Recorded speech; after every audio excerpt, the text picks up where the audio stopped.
If your front-load washer is overflowing, here are the 3 most probable causes. The home's water pressure might be too low. The washer's water inlet valve requires a minimum of 20 pounds per square inch of pressure to fully shut off the water filling the tub. Given enough time, the water could begin to overflow. You should confirm you have sufficient water pressure elsewhere in the home to rule out this cause. If the water inlet valve is defective, it may be unable to shut off the water entering the tub.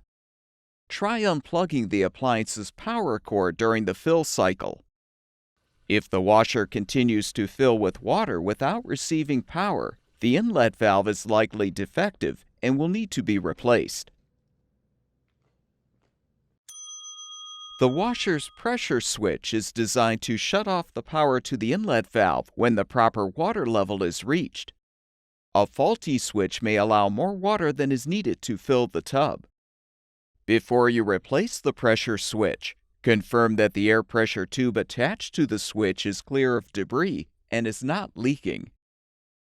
Both water inlet valves and pressure switches are available on our website. Be sure to enter the full model number of your appliance in our website search bar to find the specific replacement part that will fix your washer.